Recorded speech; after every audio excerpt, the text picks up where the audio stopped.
Hey, Welcome back to the fifth the fifth, episode 2025. of Deeply Deeply Considering. considering. Thank y'all for joining us. Woohoo! Yeah, thank y'all. Yeah, Wow. I can't believe that. Yeah, I'm so happy that we made it to episode 5.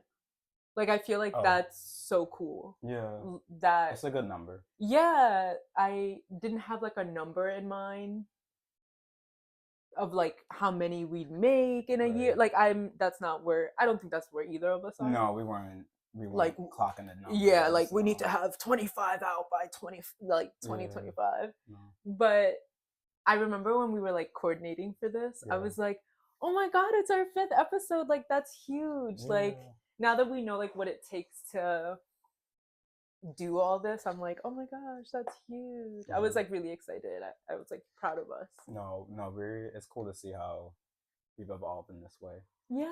and like where we're at now. You're editing King now. Yeah, editing is fun, y'all. Like, I've been enjoying myself. And go back and rewatch some episodes. You can see the evolution, you know? Yeah. Yeah. But yeah, we're on episode 5. Yeah. Woohoo! Yeah. Wow. The sun is beaming. It is. I would feel the heat. Let it beam on us. Yeah. Like Edward in Twilight. I'm dead. Like, where's my glistening? Yeah. Yeah, how you doing? What's been on your mind as of late? How am I doing?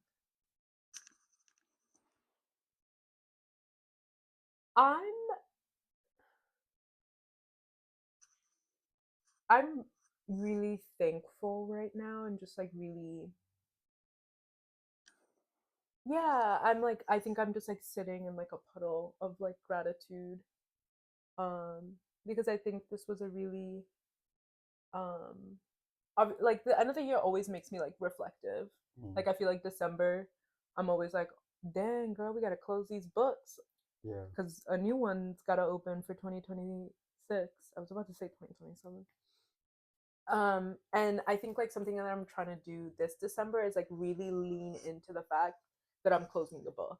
Like, I've like I've been scheduling some time by myself to like check off like some of my 2025 goals. And one of them is this person right here is no longer behind financial bars. Fuck yes. Oh, you've been behind those bars. We're gonna insert that picture of me being behind bars. Wait, so that's like, I have paid all of my credit card debt. Oh my god, that's like actually major. That's yeah. How does it feel? It feels a little unreal. I think like that she gets all of us under this capitalist world. Yeah, I mean, like, I think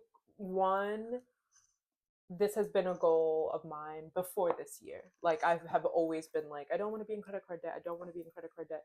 But I feel like this year was when I really like was like, okay, we're gonna really have to like lock in. Yeah. And I think part of it is also because I want to apply to school, and I just was like, I don't want to bring in credit card debt into like student loan debt. And it came with like really difficult decisions, as you know. Like, I had to like give up my car and donate her because like insurance is so expensive. I feel like I wasn't really using her, and she was actually more of a cost for me than like an advantage, like because she was so old. Let me move on wherever you are, girl. Because she was so old, she always needed repairs. And it was just a constant just throwing money at that car. And every time I threw money at her, like, I was like, girl, you do deserve this. Like, literally, you deserve the world. Yes. But at the same time, I was like, fuck, this is all just like proving to me that this is like one of my biggest expenses that is holding me back from saving as much as I could. And it was like, once I gave Mulan up, that all that money that was going into the car, I could just put into my credit card, paying it back. And yeah, and so like it's a good feeling, but and it's an interesting feeling because it feels like so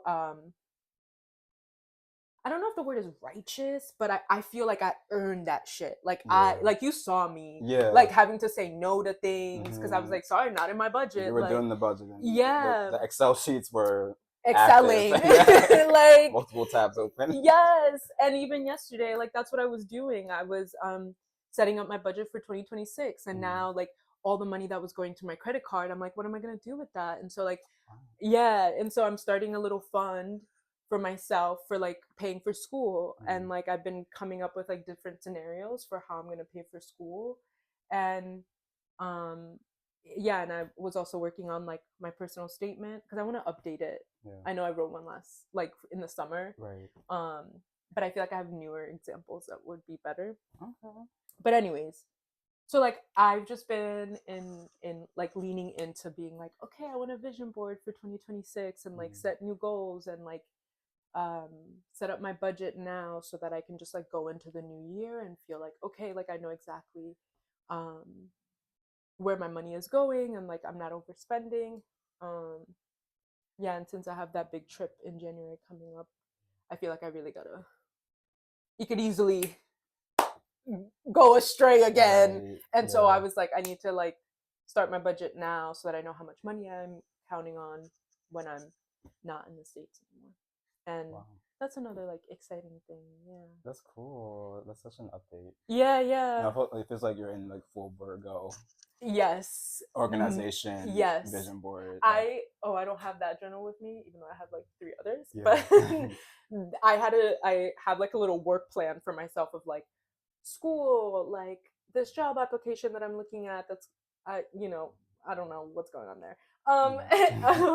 My family stuff, like my relationship stuff, my friendships, like, and I'm just like, okay, like the to-dos on each one. Yeah. So I do feel like I'm heavy in my Virgo right now. Yeah. But I've been having like fun with it, I think. Yeah. And I started like a new mood board on my Pinterest for 2026. Cute. And it's like so cute. And I think right now my theme for 2026 is gonna be like I once saw it online with like a cute little emoji. I'll put it in.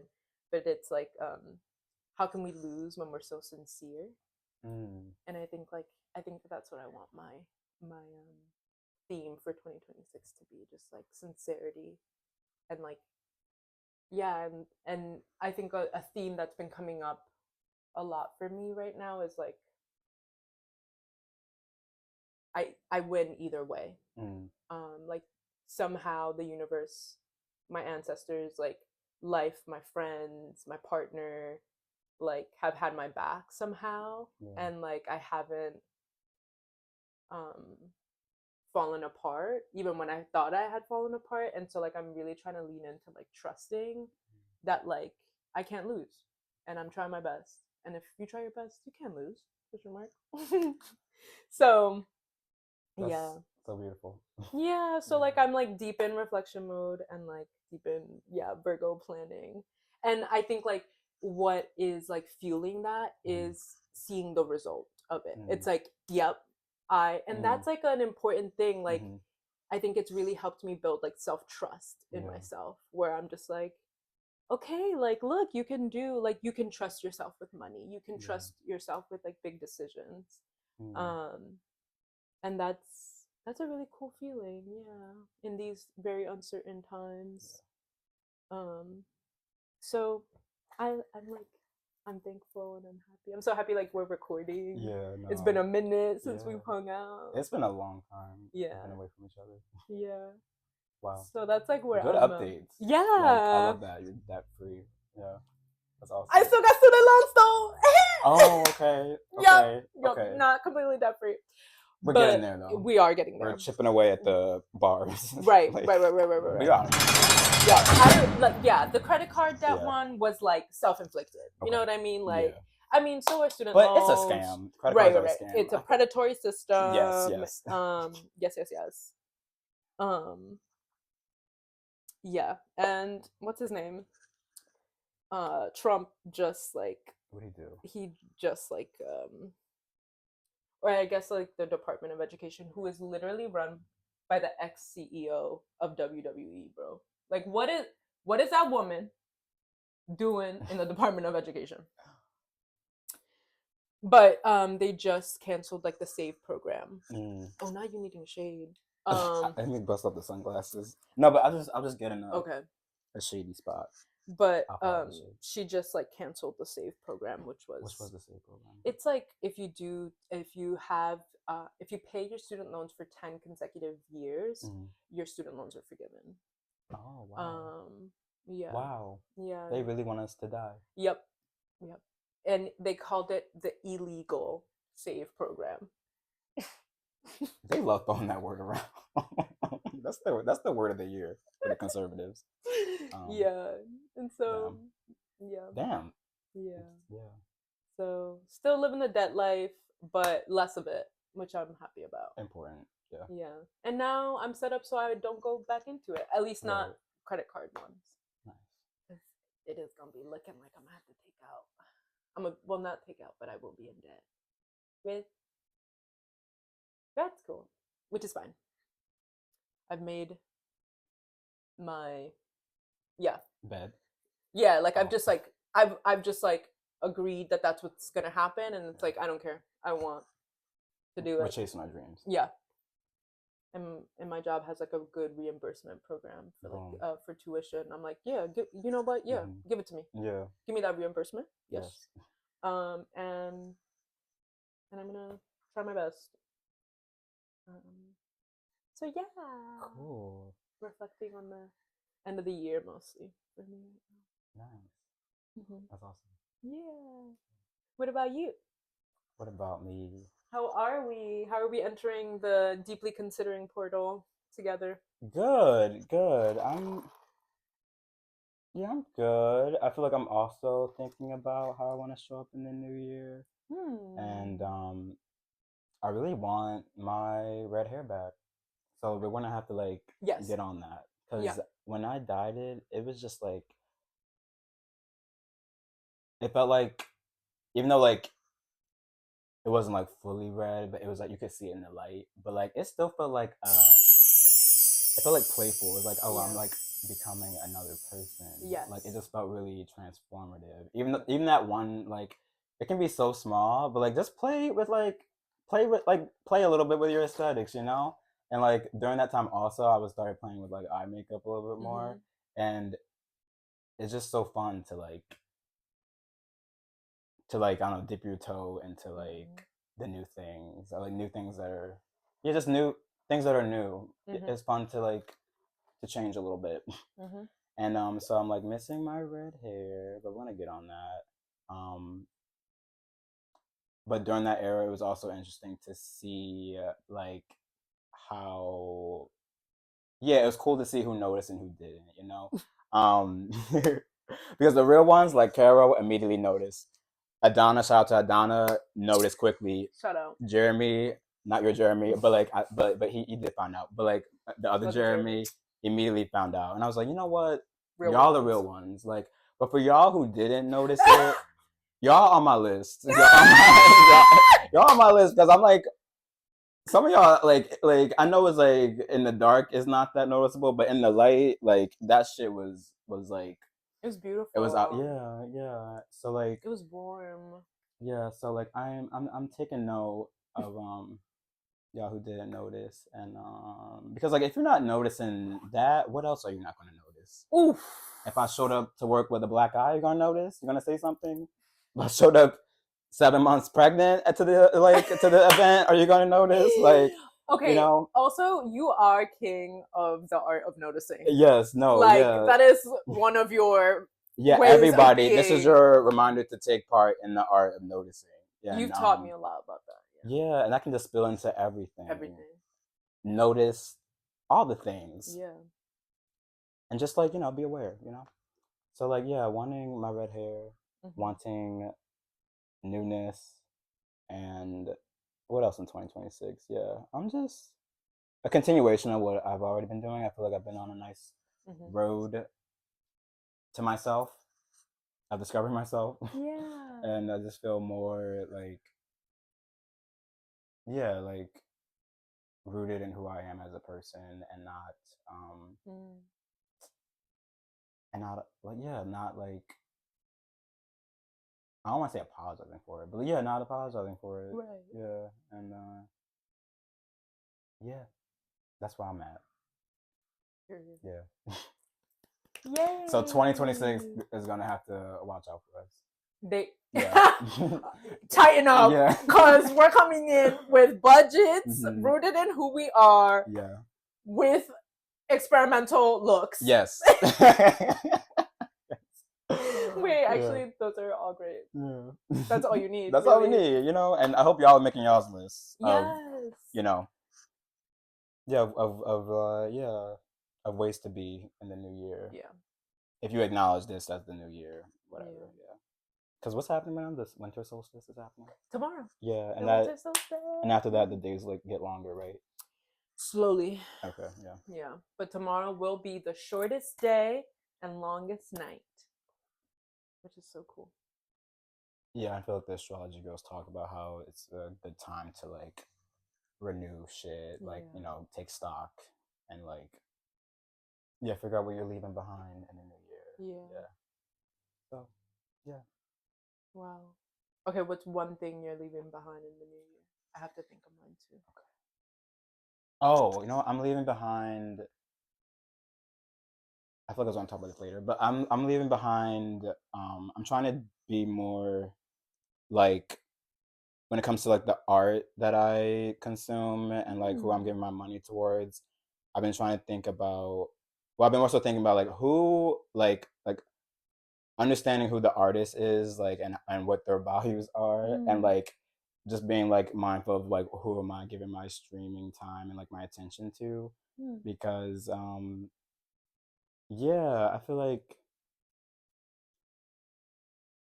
I yeah, I've been more of like in a passive mode of listening to people and like forgetting like, oh, this person has been harmful and like and yeah, I think I just want to support artists who morally align with me and who I can see myself like being friends with. Like if I'm listening to a person and like in real life I'm like, you know, I wouldn't probably be friends with you, but we probably wouldn't fuck with each other.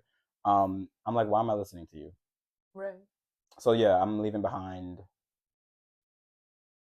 listening to or like giving my dollar to artists who are not morally aligned with me. But there will always be artists that I'm gonna listen to. Like we all have a problematic fave, and that's okay. Oof. But it's levels to it because if there's levels to it, y'all, like no one should be. Well, yeah, you know who Don't you listen shouldn't. to Tory Lanez. Don't listen to R. Kelly. We draw the line. Yeah, like yeah, y'all can let that go. But I'm not Addison Rae. She can miss me now, even though she did have me with some I of her know bops. she did. I remember when you told me. I was like, no, she didn't get you. She did. She had me, you. and then I forgot. Like, oh, you literally got famous from stealing black people's dance moves on TikTok. And I was like, why aren't they the pop stars? And then I'm mad. And then I'm mad. And then I'm like, why? When I rest in that, Yeah, I'm mad. Exactly. When I had that knowledge, that awareness of like how white supremacy just like offers these people up, and like, then I'm mad, and I can't listen to you, and I'm not. Yeah. Then I'm not giggling anymore, and I don't think it's cute. Yeah, and she's not even giving like she's not doing what the white girls were doing back in the day. Like she's not doing what Britney Spears was doing. She's not. When we think about it, she's not. Yeah. So I don't know what she's doing. So right, because you never plus play on that. So good for you. Never. No. She deeply upsets me every time I see her. Yeah. Even if she's walking down the street with a book open, I would like to. What book was she? I would like to instruct her a book to read, and then maybe we can extend some grace. Maybe big, maybe. That's a great thing to leave behind. Yeah, I'm leaving behind. Yeah. Cool. What am I leaving behind? I was actually trying to think of one too.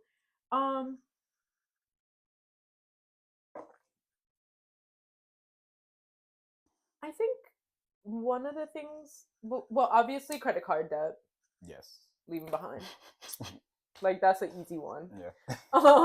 But I think another thing I'm trying to leave behind is like this is gonna sound so like duh, but like I think I really want to leave behind fear, and I would like to transform it into something else. Like I know that fear will always, like, it's a natural feeling to have. Um but I think like I want to encourage it, or like alchemize it to transform into something that can like push me. I think like these past couple of months, I've been afraid of things, like different things, like generally like I have a lot of fear around travel, which we talked about in our last episode. Um and I'm like really proud of the fact that I went on those 2 trips to Mexico and Colombia, and um yeah, and like I remember the fear I held in my body around it, and then like being there and being like, it's okay, like you're okay, you're not like wrong, you're not like whatever it was that I whatever narratives I have. um and so like I think I just really want to like build on that and like continue to kind of just like, even, I feel like it's like that quote of like, do it even if you're shaking, or kind of thing, of just like I feel like I did that a lot this year. Yeah. And I just like really want to encourage myself to like allow fear to be transformed into something that can like push me a little. Because I think it's like it's what's going to help me with my whole like grad school applications, and just like um yeah, and like all the things like with being a little baby organizer. I think it's like I felt a lot of fear at times, but then I was just like, whatever, these people are just on the street, like who are they to judge me? I'm just trying my best out here. So it's like yeah, I guess I'm not like trying to leave fear behind, but I'm just like inviting it to develop with me in a new way.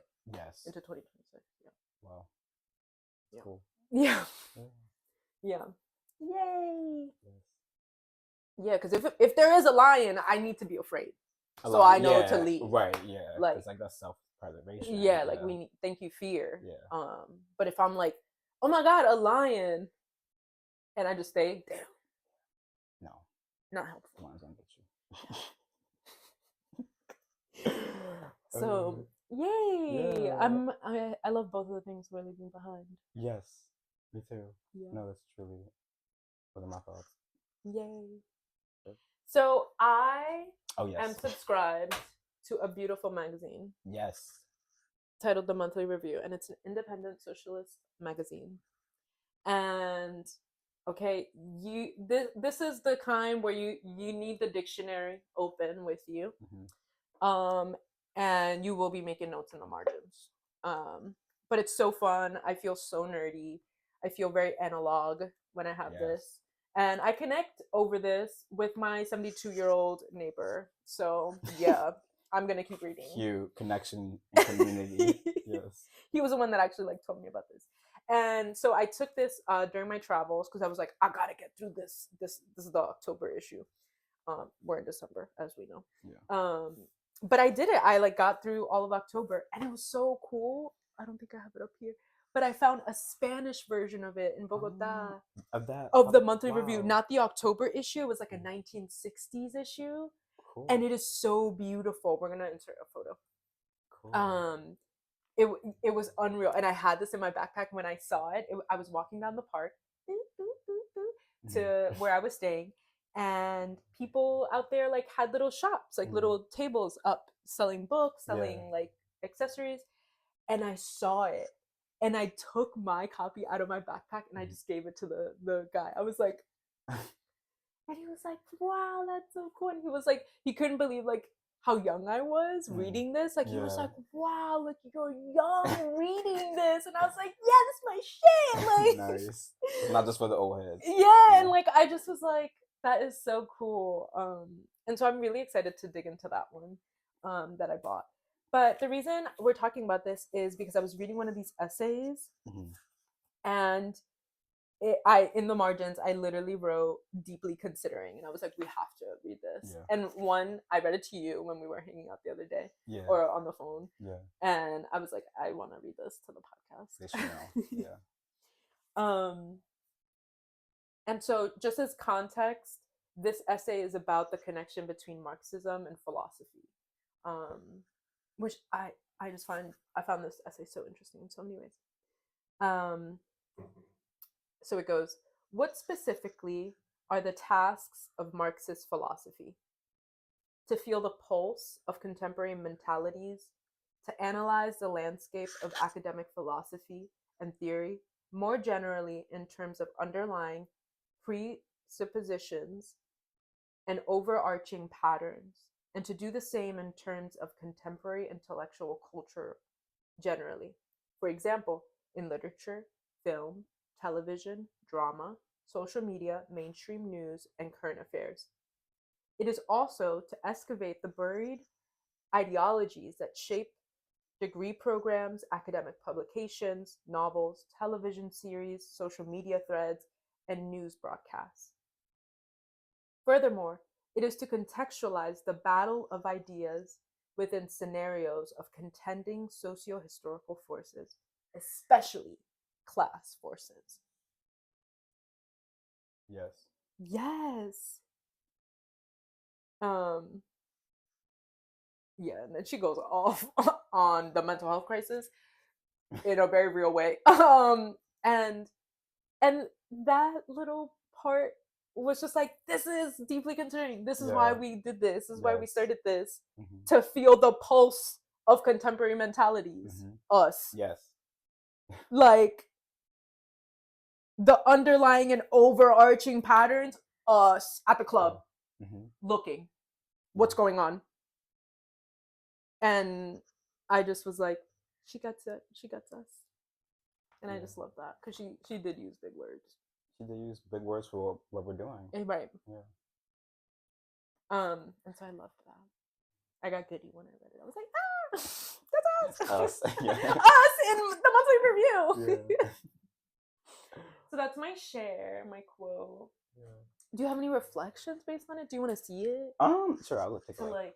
Sorry, I guess we should engage with that in a real way. I'll take a peek. Yeah, I feel like also with this space too, it's just been fun. I feel like we talked about it before, but it's just like cool, like I feel like this is all new to us, but and we're like, you're seeing the evolution of like us in this space with a camera in front of us. Yeah, it feels fun to just like also just like the editing process is really fun. Like finding like little clips is fun. So you're also just seeing like us. Yeah, you're watching us be vulnerable in our art making, and like yeah, and we just thank y'all for joining us. Yeah, because not only are we doing that, but like it gets uploaded somehow, y'all. You know, it's a process. Someone's doing that labor. Yeah, we are independent media. We're independent. We're not sponsored by anybody. Yeah, and if you want to give us some money, we can. I'll link our Venmos. I'll link our Venmos if y'all want to support us for the ubes and the matchas we get for the. So yeah, those are my thoughts. Yes. Yeah. It's fun. Why not? We're already in hell. Yeah. So why not have thoughts on it at least? Yeah. And share them. Right. We encourage y'all to make stuff too. Yes. We hope to inspire y'all to create stuff because we want to see y'all's shit too. Yes, with your bestie. Have fun. Yeah. I was actually telling folks on the trip that I was on recently about how like this is our creative project together. It is. And like how like it was just so nice talking about like it's like a good way to stay connected with friends. Yeah. And like how our relationship has morphed into so many different things. Right. And we've talked like talked about things like and it feels like it also allows us to be vulnerable with each other. Because there's a lot of things y'all don't see behind this camera too. No. But yeah, it's a beautiful time to like see this. To have this like shared project and yeah, it's cool. It's very cool. Yeah.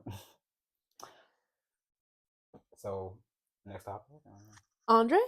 Yes. Andre. I'm gonna let you lead on that. So, you may know that you may not know. Well, some people don't. I mentioned, yeah. Yeah. We're gonna let y'all know. Yeah. Well, we are kind of on many roads together, Yeah. and one of those roads is getting our political education just ongoing, always happening, ears, mind open to It's like active, yeah. understand what's going on. Mhm. And and one of the things that has brought to light is different organizations, different ways to like um, learn about what's going on in New York. And I am kind of in the process of figuring out if I want to be a part of an organization or not. And there are steps to getting into an organization. And one of those ways is to volunteer and to like um, meet other people in the organization. And um, I am originally partially, I don't really ever know how to talk about that. From the Bronx. I grew up and was raised in the Bronx for some time. And there is a candidate running for Congress um, for the 15th district, Yes. which is a district in the Bronx. And his name is Andre Easton. And I have been slowly becoming part of his campaign and learning more about him as a person and in a lot of ways like redeveloping my relationship with the Bronx. My mom and my brother still live there. So I go at least like once a month. Um, but now I've been going a lot more. And we wanted to take some time to tell you a little bit about Andre. And so I think one of the really cool parts about him is um, he's been a teacher in the Bronx for over 12 years. And as a way to prepare for his campaign, he's been having classes. And it's been like a classroom setup of him talking about the issues that are going on with the Bronx with people from the Bronx. And a lot of it has been him trying to create this kind of learning environment to hear more about what people want to see in the Bronx. And um, it was through those classes that I got to learn so much about his campaign, about um, the struggles that are going on in the Bronx. And it feels like parts of myself that I've like forgotten have been like coming back to me, which is so interesting. And yeah, and then I told Joshua about him and I was like, yo, we should go to these sessions together. It'd be so fun. And so then we started like going together and um there was a part so like right now he's in the middle of canvassing, which I'm trying to figure out like when that works for my schedule before I have to go for all of January. But um before the canvassing officially started in November, we were doing train outreach, and that was so fun and exhilarating and like helped me learn so much. And so what You're train going out, yeah. You're gonna, yeah. yeah, so train outreach is all of us gathered, so like different groups of the people that have been attending the sessions, the class sessions. Um, we uh, we like each took like a train line, and my train line was the sixth line, and we gathered on like a Friday evening, and we uh we all got together and we were like, okay, like who's done train outreach before? Who hasn't? And we had like a couple of like stats about what's going on in the Bronx, which were so interesting. Like, for example, 31% of people in the Bronx live below the poverty line. Um, 997, no, $997 billion is the budget for the military. Boo. And that's just literally one budget item. Like, damn, that is the biggest budget line in the US budget. Um, and and so like different things like that. Um, and so we like reviewed different facts, and we all kind of had some time to prepare kind of like what our scripts were. And some people in the group like really focused on hospitals. I really focused on education. Other people focused on food. And we started at the back of the train in the like last cart, and at each stop we would go to the next cart of that same train. And the whole like um yeah, we kind of were just like, all right, like when it's your turn to like say your thing, and we all like practiced in front of each other, which I thought was really sweet. um like you go into the train, you say your line, and then your comrades are like passing around the pamphlets of like his information. And so like my script was like, I loved my script. I just was like, I feel so connected to everyone here. But I was like, good evening, brothers and sisters. I am a volunteer with the Andre for the Bronx campaign. And then I would say like, why is it that there aren't enough books in our schools for our students, but corporations get to make record profits? I said it better than that. Why is it that District 15 is poor despite workers performing essential labor that keeps New York City, the financial capital of the world, running? Um, and yeah, and so like there was like this whole call back and forth between like the speaker and like the comrades that were also like in the train passing around the materials while you're speaking. And yeah, and we had really beautiful engagement. People like really were like taking off their headphones and listening and like taking the pamphlets. We had other people that were like, fuck socialism, get the fuck out of here, get the fuck out of New York. And we were like, okay, bye, good luck. And it was just like such a beautiful skill to like work on with other folks. It felt so good to do it with other folks.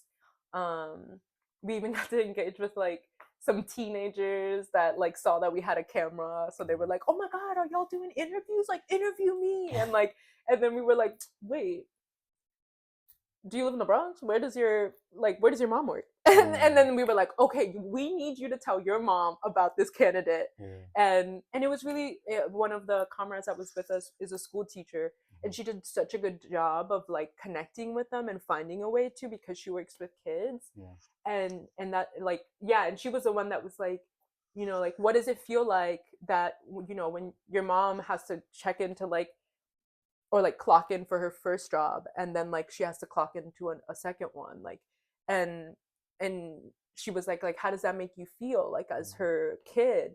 And he's just like, oh, I wish like my mom didn't have to work as much. And it was like, it was such a like, at first we were like, ha ha ha, like this is so cute, these teenagers like think we're like social media people. Yeah. But it actually like, I'm really happy we had that comrade who knew like how to engage with children, and was just like, okay, like we could still make this a moment of engagement with depth.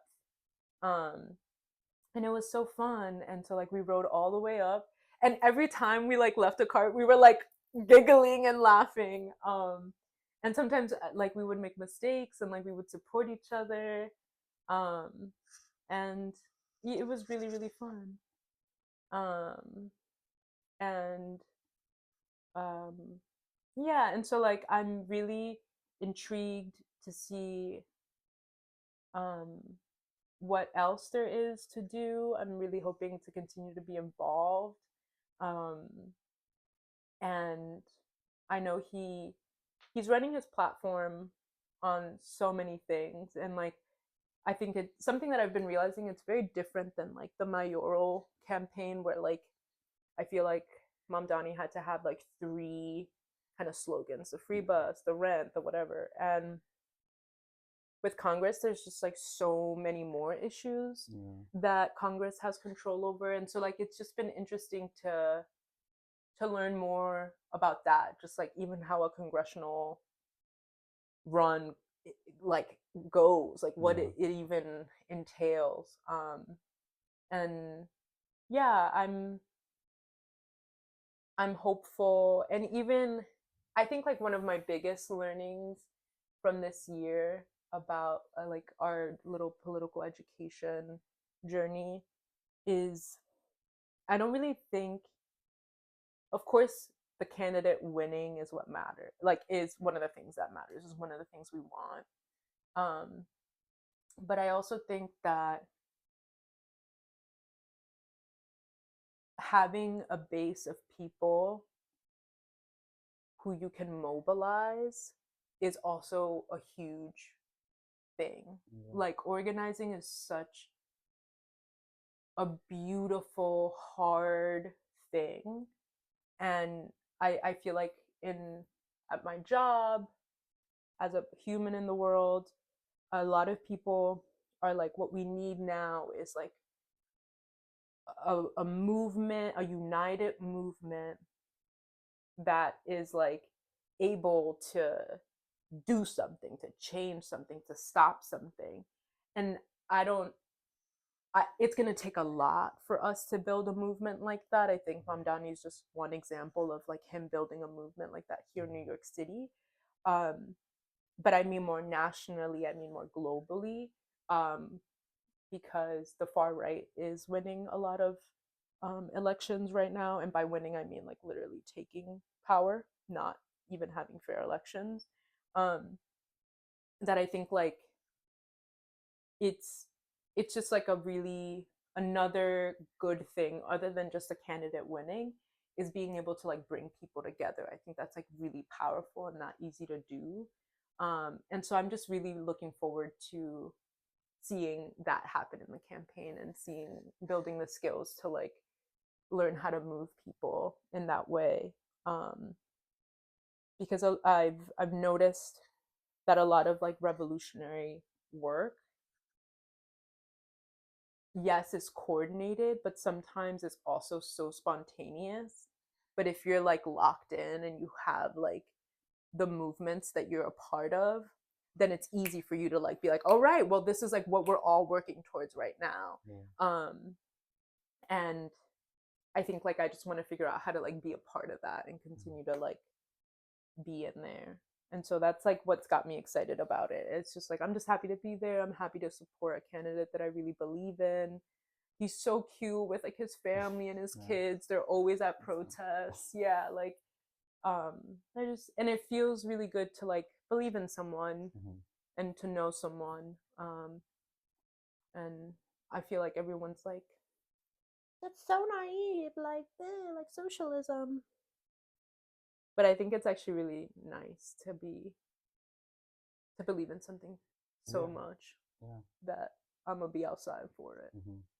Yeah, he does strike me as like he's very true to like you can just feel like Yeah. the sincerity Yeah. in what he's saying. And yeah, I've also been enjoying those meetings, and also just seeing, because I really have had no relationship with the Bronx truly up until I like went to one of the teachings that were happening.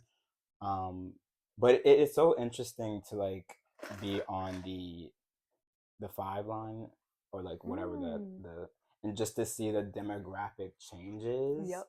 because yeah, it's so many black and brown people in the Bronx. And it's just, I mean, it's beautiful to see, like to be there in that, but it's also like, oh, crazy how like, wow, like New York is, I mean, the whole country, but it's like the segregation is like really just, it's always been here, but like it's just wow, it's just like so blatant. Yeah. As you travel, so that was interesting to see. Yeah. And yeah, I've been enjoying like the different like topics that they've been touching on. One I went was all about like the environmental racism that's happening there. And I had like I took like little figures down. Oh yeah. Go off, Yeah. King. So like I went to one of Andre's classes, and the class was titled Clean Air for All, and he really just got into like highlighting the ways in which environmental racism impacts the Bronx. Mm. And I didn't know any of this, so it was very like but it makes sense, like of course, like where the black and brown people are, you want to put anything near them because yeah. But one thing is that the Bronx is one of the 5 boroughs in New York with the highest asthma prevalence and ED visits among men and women, and that's emergency department visits. Yeah, and like pediatric asthma is like a common occurrence that's happening there, and the hospitalizations of them is the highest in the Bronx. And one major thing that's contributing to this is the Bronx Express Highway. And this is the I-95, and it's a heavily congested 6-lane freeway slicing through the Bronx. And it's infamous for its destructive impact under Robert Moses during the 1950s and 1960s construction. And it displaced communities, it worsened pollution, and yeah, and the rates of diseases like asthma, hypertension, and diabetes are the highest for the 220,000 residents around the highway than Mm. elsewhere in the city. And yeah, and in the South Bronx, in the South Bronx, the neighborhood of Mount Haven is nicknamed Asthma Alley. So that that's just so awful. And Andre's Mm. here trying to fix that problem. He's fixing many of problems, and I love the space because everyone's invited. Like yeah, all the residents of the Bronx and whoever wants to travel up there, like I did, are invited to like be in conversation with each other about these issues, and we're all just like yeah, getting connected, and it's a beautiful space. And yeah, and another thing that I love about Andre is that he is running as an independent, and so he's very much working outside of the duopoly, the Dua Lipa, the Duolingo. um, and he's not gonna be beholden to these democratic Right. interests that are just like out here like working their hardest for the elites. So like Right. Andre, he's just that man. And Right. he's talking about imperialism, he's talking Right. about Palestine, he's talking about Sudan, he's talking about all the genocides. He's talking about Really, that military budget, yes, like he's making the connections that we all need to yeah. be seeing out here. Right. And yeah, and he's here for socialism. Yeah. Yeah. One of the my favorite questions that he asked during the class Yeah. was what would you do if you had $997 billion? Like, what would you do? And like, so many people had such beautiful like thoughts about like what that would do to the Bronx. Yeah. Like, people were thinking community centers, community gardens, like kids just having the books they need in the classrooms, like, and there would still be left over Right. for more to be possible for other people. Yeah. So if you haven't looked him up, if you haven't heard of him, look him up. This is our endorsement. Yes. Also donate yeah. to him. See if there's some way you can be involved, and if not, there are many other PSL members running around the nation. I believe there's someone in Chicago. I think there's someone in California. Yeah, so find your local socialist, your communist, and let's get them elected. Yes. And also let's get out on the streets, because we need to be in the house and in the streets. Yeah. At this point, it's getting toxic. It's getting scary. It's scary vibes. Yeah. Yeah, and we're all needed for our liberation. Yes. Yay. Okay. Talking about liberation, that's what I thought of when I watched Black News Terms and Conditions. Okay. I literally was like, my mind, it is free. Everything is possible. Art. If you want to transition into media. Yeah. we're gonna talk about what we've watched Yeah. and our thoughts. Yeah. Do you want to share initial So thoughts? so Joshua recently was telling me about this movie he was gonna go see, Mm-hmm. and I read like the little synopsis of it, and I was like, "Hold on, Mm-hmm. that sounds incredible." Yeah. And me and my boo, wherever you are, baby, I know you're working right now. Love going on date nights, and we like to like keep it fun and creative and stuff, and like be inspired. Um, and I was like, baby, like we should go on this date night to this movie. Like it looks so good. And I feel like I understood the synopsis, Mm-hmm. but then like once we were in it, I was like, oh my god, like, Yeah.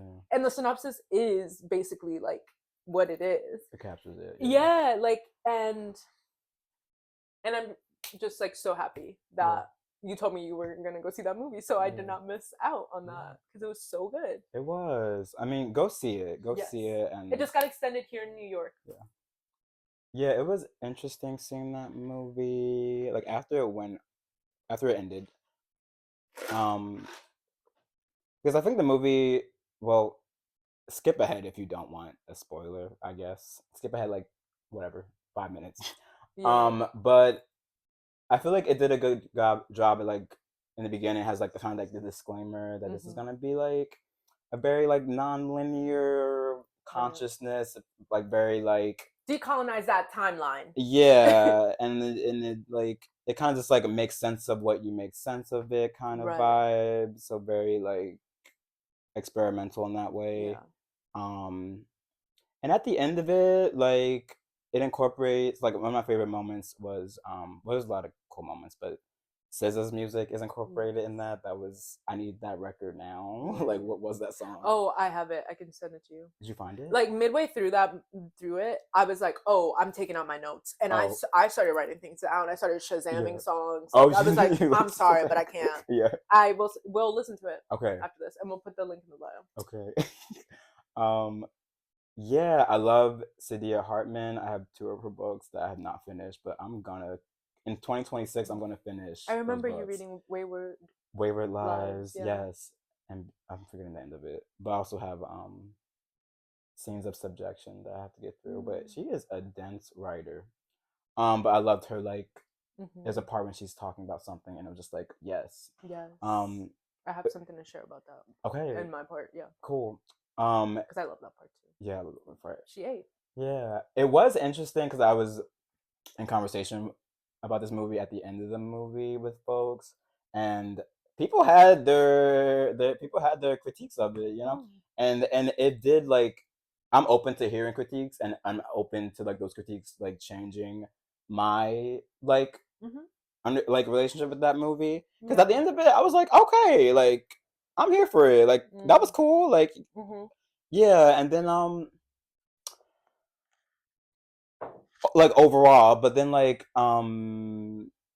there were certain parts I was like but like but yeah in conversation with people at one point people had like a little bit of a nervousness around like black pain being heavy in it because it was just like there was like of course it's like very like referential as all these like clips of like different um like black cultural things and then they'll just kind of weave in like a Sandra Bland image out of nowhere and then they'll just weave in like some other like black person who was slain and then it's like okay what is the like what is this who is this for and like yeah and it was just like for me it didn't feel like it got to the point where it felt like like an exploitation of black pain or like it didn't feel like it took that step but it I feel like it could have but for me it didn't it didn't but so that was mentioned there was also like um and I'll have to do this research to confirm this so like allegedly I'll say allegedly like there was some like AI image maybe usage because there was like a thing where like everyone was like using AI to make like a Studio Ghibli type of animation and I remember there's a scene in that where like they did that and I don't know if like AI was used but that's kind of like if that was the case. Like, I don't fuck with AI. And like, okay, yeah, but it's like, what's going on there? And then and it's interesting to like, and I agree with the people who brought this to my attention, but like, it's interesting to like be like referencing so many like real things. And I need to go back to see what that disclaimer means. But it's like, how are we not supposed to like be like? Because the vibes were like, sit back and watch. It's like a record. It's like an album. Like just vibes, vibes, vibes. But it's like you're putting like really like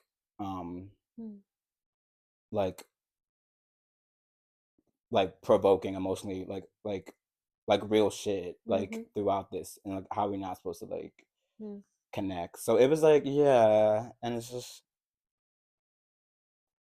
yeah. Yeah, I do want to see it again, but I wish I had a notebook with me because it's kind of like, yeah, I do kind of want to dissect it. And yeah, but I like the music.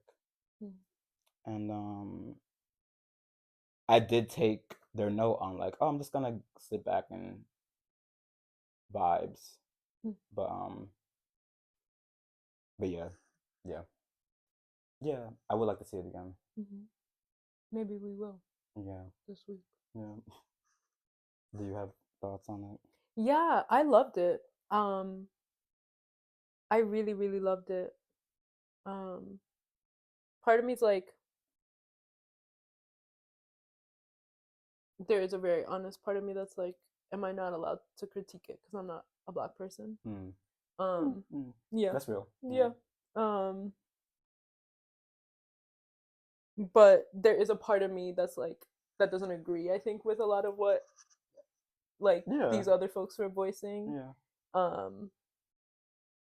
That I'm sitting with right now, where I'm like, oh my god. Yeah, because I felt like, I'm not, I will say I'm not sure if I want this to be in the podcast, but I want to be in dialogue about it, and I want to be honest. And we'll see what happens. But it's mostly because of this, what I just shared of like, I'm not sure if I'm allowed to like have opinions if I'm not a part of that community. Okay, I mean, I guess it depends on what you're saying. Yeah. So we'll see. Yeah, that's why I said it, and then like we'll yeah. see, and then we'll see if it ends up on there. Yeah, sure. Where like I felt like there were moments where there were images of of Black folks that have been slain, as you said, that were not them like dead. Like I remember there was one scene of and this is so bad. I think it's Breonna Taylor. Where like I think she's like smiling and she says something that was like nice, or like I just remember being like, whoa, I've never heard her voice before, because all I've seen have been like all the other pictures that people have posted. And one of my favorite, most moving parts, there were so many, but one of them was like when they show that couple.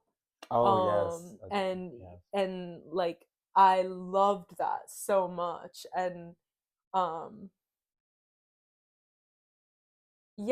like I just I felt like it was actually all of it. Like I felt like it was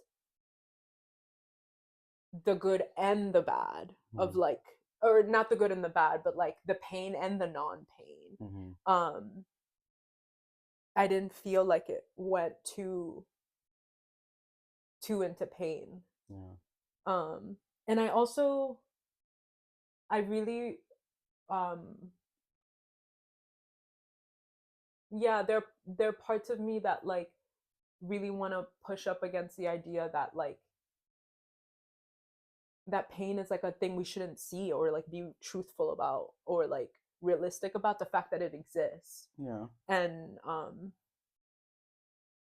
and so like I just like I didn't see it as just the pain. I feel like similar to how you said, like where I felt like that line could have been crossed, but I don't think it crossed it. For sure. And I felt like this movie was like a love letter to the importance of archival work. and I really liked how they included um like the story of W.E.B. Du Bois, and also critiqued the way that he did his work, which I know a lot of people have, and like all people who do archival work are also a part of that time period that they're recording these events on. And so like I feel like the scene where W.E.B. Du Bois is visiting the like people in their homes in Philadelphia, and he like meets these two women, like that scene where he's kind of like, where like kind of like, where's the patriarch here, like why, like this is a failure of a family because like the head of the household is not like what he deemed to be success, which is a man. Like I feel like later in the movie when Hartman, I forget her name, Sadia Hartman, when she's in the YouTube video, and she's like she's kind of explaining that, where like the W.E.B. Du Bois kind of like in his own trying to like figure out what the Black experience was at his time period, he showed the bias he had of being like successful families are only families that have a patriarch as its head, like a woman who's at home working and cleaning and kids.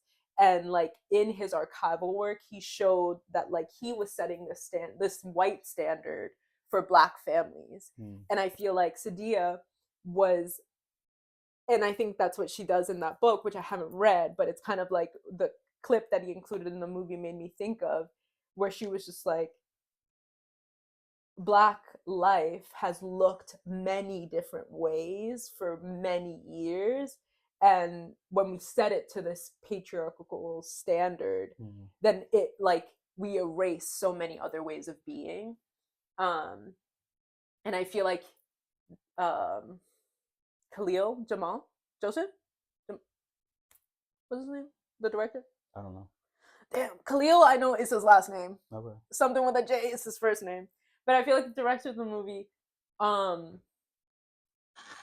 is himself, like that movie is itself like an archive of the Black experience. And I feel like it's like a meta movie of like W.E.B. Du Bois doing archive work, Sadia Hartman being like I'm gonna remix the way he did his archival work to include like more ways of being, and then like it felt like Khalil was like, and I'm gonna insert more into that. Like it just felt like a weaving of stories that all were like informed by the people doing the archival work, by their own biases, by their ways of like seeing the world,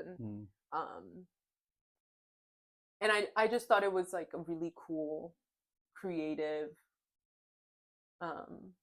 conversation about what it means to like have record of life, and to be like there are many ways of being, and whoever is doing that archival work like has a lot of power in defining like what a family is or is not, or what like success is or not.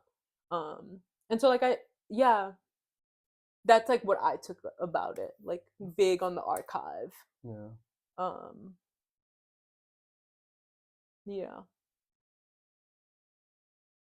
And I loved all the music in it. I just feel like there were so many things that I like wanted to like write down so that I could like look up or learn more about. And I love the Afro-futuristic part of it, where it was just like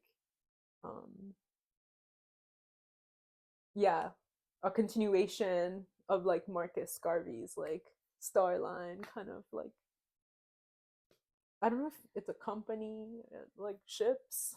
I don't know what it would be called technically, but I really like that part. And then it made me think of Chance the Rapper, whose latest album is Starline. He's coming out with a new album? Yeah, he just came out with a new album like back in October or September, and it's called Starline. And Old Chance is back. Is all I'm gonna say. It's so good, so good. And the album name is Starline, and he called it after Marcus Garvey's like whole ships going back to Africa. Yeah. Wow.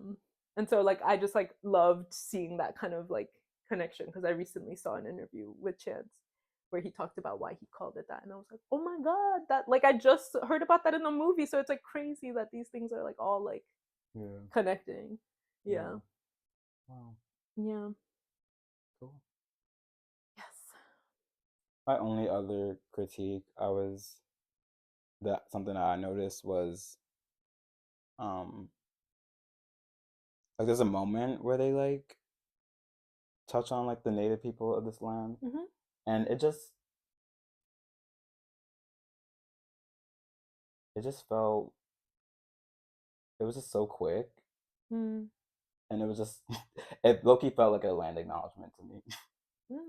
Like, but like not in the way that's just like, we want to touch on this, I'm gonna include this in, and keep it pushing.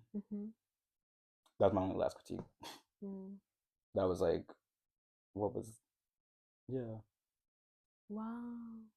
We really interpreted it so different. I remember being like, yes, this is so great. Like, because these struggles are so connected. I'm so glad that they drew that line together and like are connecting how these two struggles are like, yeah, connected, needed. A bridge should be built between these two movements. Well, that's how I but interpreted it. It just felt so brief to the point where I'm like, okay, but yeah. I remember being like, yes, I'm so glad you went there. I'm so glad you took us there, because we needed to go there. We always need to go there. Yeah. And it just made me think of another part, what you just shared. I'm not gonna remember. Dang. Oh, it was on the tip of my. Yes. wow. The person on the phone, they were on the phone. That was like my my with like the brownstone house, and how I think it follows like this black family that was a part of the slave trade and sold slaves. Yeah. Crazy. Yeah, that was near the end of the movie. Yes, like I loved the insertion of that, like the complication of it. Like I loved that part. And the way he was like, well, at the time, I think he said like at the time, like that was normal, like that was okay. And it made me think of,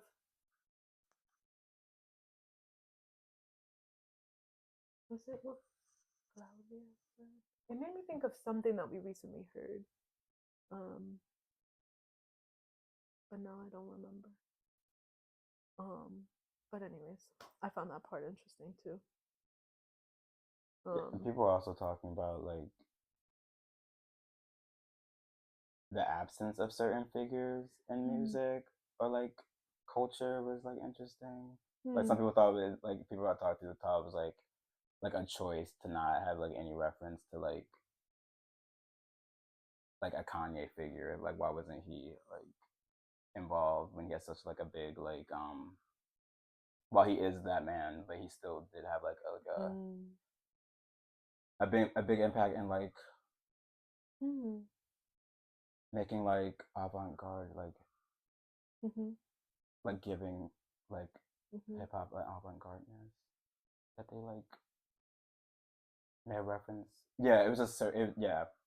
It's interesting to see the figures that they included and who they didn't, I guess. But more thoughts on that at another time. Yeah. Yeah. But I'm here for the people who are haters about that movie. Yeah. Yeah, because I'm like, it's just like it feels like it's challenging me to like, oh, like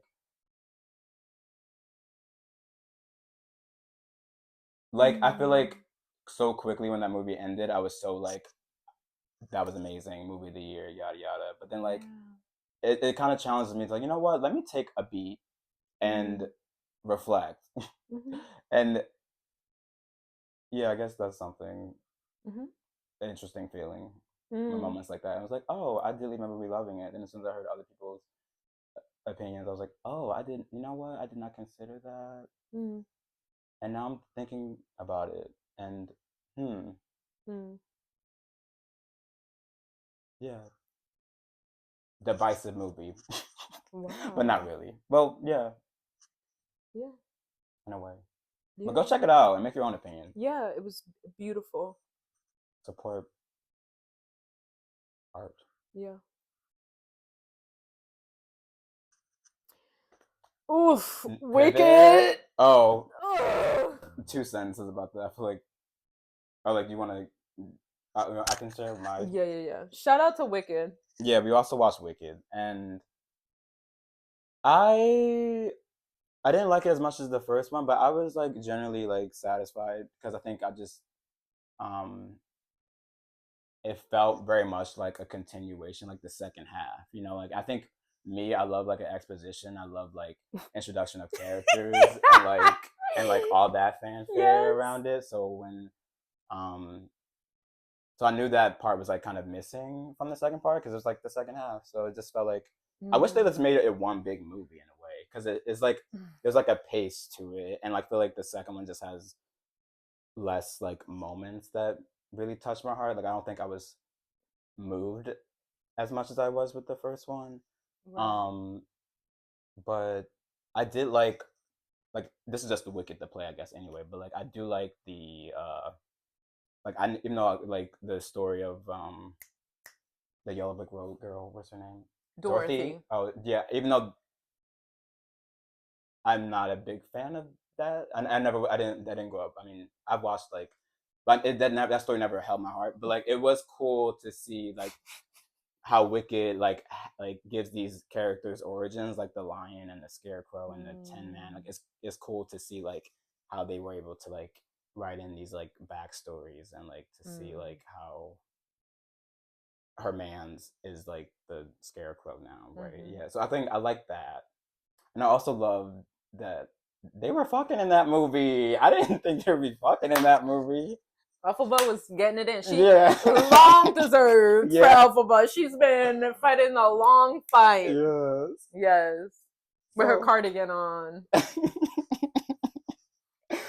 But yeah, those are my thoughts. I thought the music was a major disappointment. They were literally riding the coattails of the popularity of the first movie, of like the songs in the first movie. Like I just felt like the songs in the second one were not as good. Like I wasn't singing any of them. I didn't think there was rhythm to them. The lyrics were whack.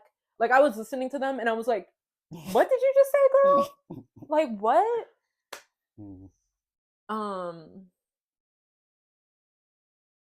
Yeah. Glinda. I get what they did. I get it. I get what they did, where there has to be a good one and a bad one. Like I get all that.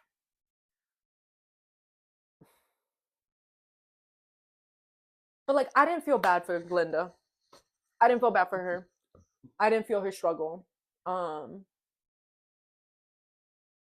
so I was upset that she got to like live and Elphaba had to like go. Like I don't know.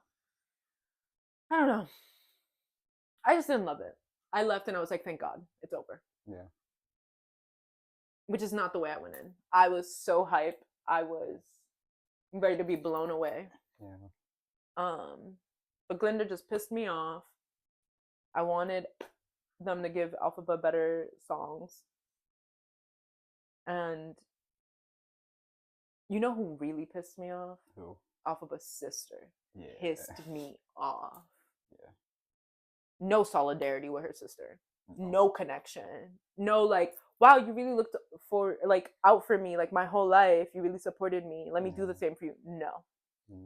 And she's like, why weren't you there for me when Dad died? Who fucking hated your guts? Like, get a grip. Be an adult. Right. Support your sister. Yeah. She really upset me. A betrayal. A betrayal. Yeah. And so, yeah. And over then, a man? Was it over a man? like, I forget what was she angry about because Elphaba wasn't there when their dad died. Oh. And she was like, you selfish bitch. The dad who didn't even like her. My case in point. Okay. Like, sorry, we're not mourning that man. No. Actually, I'm glad he's dead. Yeah. Like, hey. Future editing us is here. Mm-hmm. We're editing today. And do you wanna? No, you. And the last time we had a tech malfunction, like totally like lost some shit, but now we're like bringing it up right here because we had shit to say. Right, we weren't done. Yeah, so this is on like more thoughts on Wicked or me just like adding my 2 cents. Yeah, I guess with my 2 cents about Wicked and just like Hollywood, the Hollywood culture that's happening right now was like what I've been noticing. If we're doing like the art of noticing, I've just been noticing that there's a culture that's around thinness that's coming up. Like, I feel like all of our faves who were not thin are becoming thin. Like, there's a use of Ozempic that's happening that's widespread, not only in Hollywood but also here. So like as I'm watching Wicked and as I'm watching them do these press runs and like on the red carpet, I can't help but notice how like severely thin people are becoming, and like I'm wondering what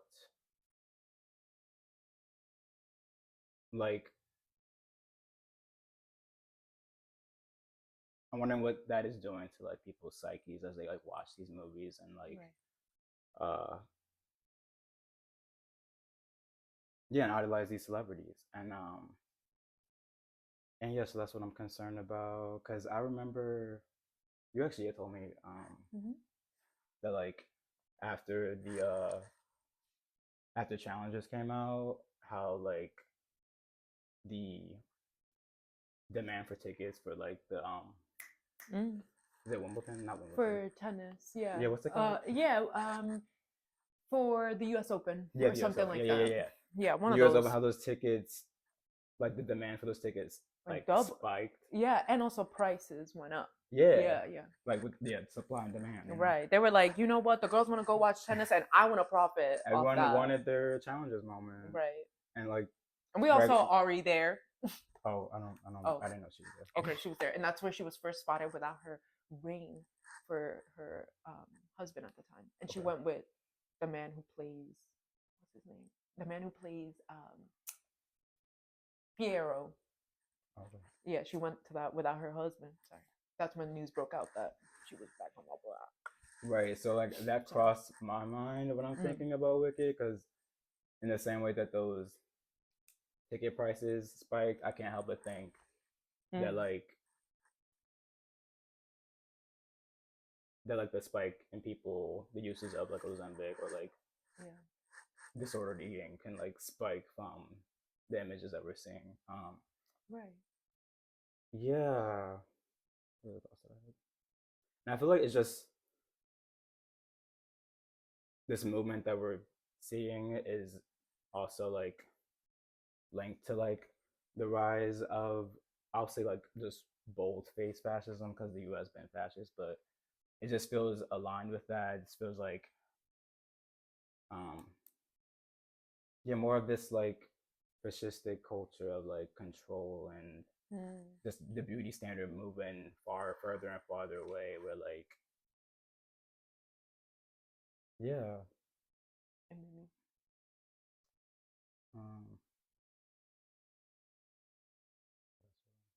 it makes me think of when you shared the Sydney Sweeney photo of her new bob, her blonde bob. Oh yeah, she's gone full just Republican. Right. Yeah, it's crazy.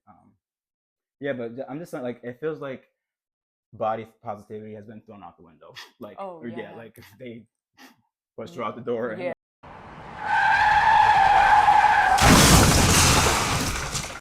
you know what I mean?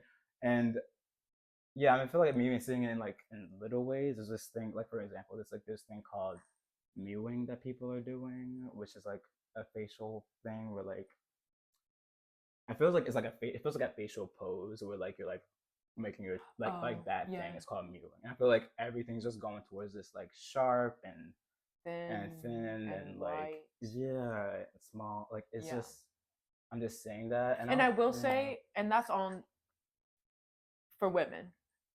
Like I'm worried about everybody though. yeah, and I also feel like there's a I feel like the gender perspective on it though is just that like women are also returning to like their place as like the feminine, like the ultra feminine, and like the with the whole trad wives that are also like coming up with what's her name, Nora Smith, and like I just think there's also like a very gendered aspect of it, of like this thinness and this blonde bob vibe is also like being linked to like being more feminine, and like I do think there's like a layer of that going on.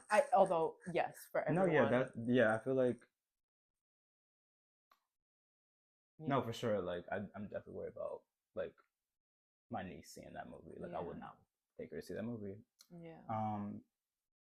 But on the same side of that, there's this new show that everyone's watching called Heated Rivalry, and I feel like that is also similar. Like in terms of like these standards, like I feel like in that show there's just it's like gay hockey players that are like falling in love with each other, but like they're all six pack abs, packs, like all very like conventionally built men, and I'm just tired of seeing it.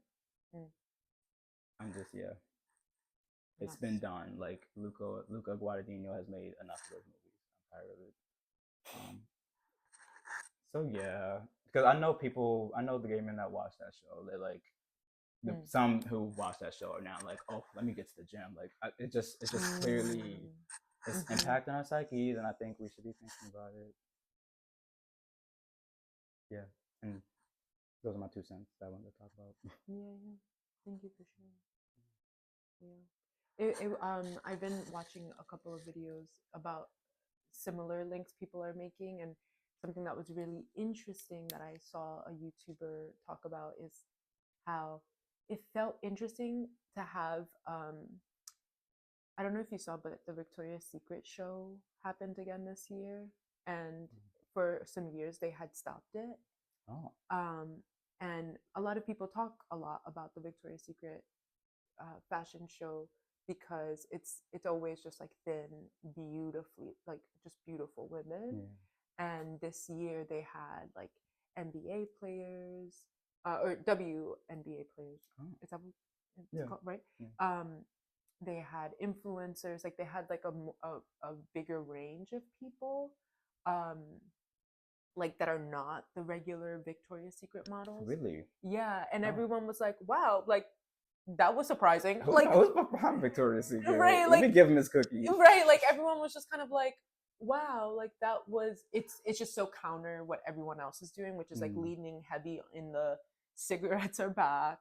We're all doing like that little cheek thing. Like I remember seeing the girl who's in Wednesday, like all of her press tour was very much like in culture. Yeah, that that was an interesting observation that someone made. That was just like a little surprising that Victoria's Secret decided to like kind of go off the beaten path, and kind of talking about how like they are trying to figure out how to be relevant again, and because they haven't had a show in so long. And the person that was talking about this was kind of like, is that what they're trying to do? They're trying to like lean into like what's not like popular right now to see if they get people back on the bandwagon of like consume Victoria's Secret, which was interesting. You know what? They got me. I'm like, okay.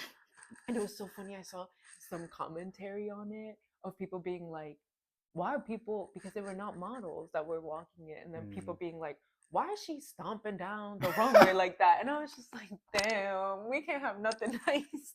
Like even when we try to make it inclusive, they're like, they're not walking properly, and it's just like, damn, we're still losing the plot. But yeah, yeah, just hope everybody's eating the vegetables they need to be eating. Yes. Yeah. And drinking water and calling your friends if you need to. And your mom and your dad and anyone else that can help you. Nice. And so for our last portion of our video today, we wanted to do a little recommendation portion of just some things that we've been engaging in that we want to invite you to think about engaging with if you're looking for new stuff. Yeah. Should I start with mine? Sure. I'm recommending this book. It's called Slow Mania by Nazareth Hassan. Nazareth Hassan is a artist. They playwright. They write poetry. This book is a lot of poetry is in this book. They're also a musician, and yeah, I got this book recently at where was I? I was at an event. I was at an event where they were doing what's it called? Like a read through of a play. Nazareth is not in it, but they were doing a like a reading that night, or maybe one the book. I got there late, so I didn't really get to see them. But yeah, so I got this book, and I'm excited to get into it. And yeah, I love this artist. They create beautiful things. I also saw a play that they did back in this past month called Practice. Yes, and that was incredible. And it's not out anymore, but like be on the lookout for Nazareth Hassan's work. I appreciate that person. Thank you. So I have a couple of recommendations. One of them is that the MoMA right now has a really good show up. Two really good installations. One of them is by Wilfredo Lamb, and the other is Ruth Asawa. They are both so interesting and beautiful, and yeah, there were parts of it that irked me because I just like sometimes I'm just like, MoMA, shut the fuck up, give me the mic, like somebody take the mic from MoMA, but they have that institutional power.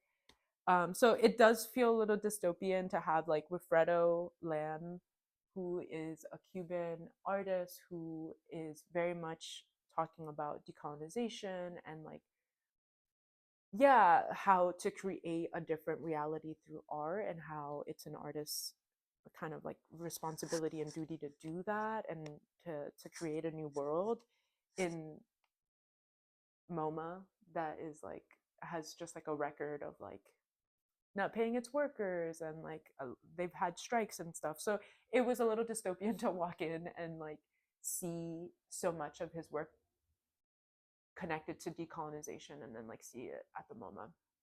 So that was a little like off-putting.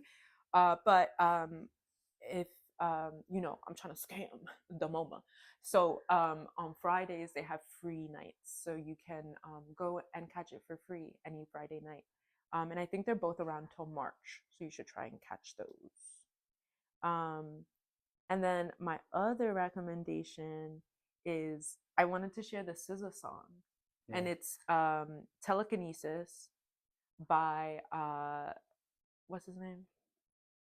Travis Scott, featuring SZA and Future. That's the song from the movie that we were talking about that we loved.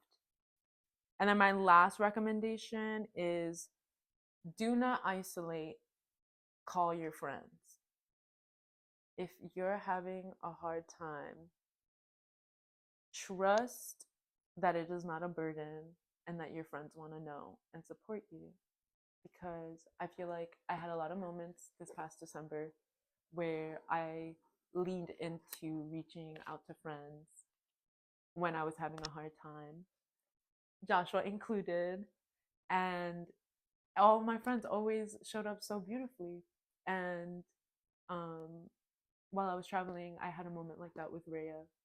Both of us had that moment with each other, and we were like, in 2026, let's trust that our friends want to support us in these moments and like reach for them and not self-isolate when something comes up. And so that's my last recommendation. Yes, it's a great recommendation. Yeah. So that's it. And with that, see y'all next time. That's a wrap for 2025. We're already in 2026. Yeah, we are in 2026. Thank you so much for sticking with us. See you in the next one. Cool. I loved what you said. What did I say? You ate. Did I? Yeah. Okay. Okay, I didn't say full.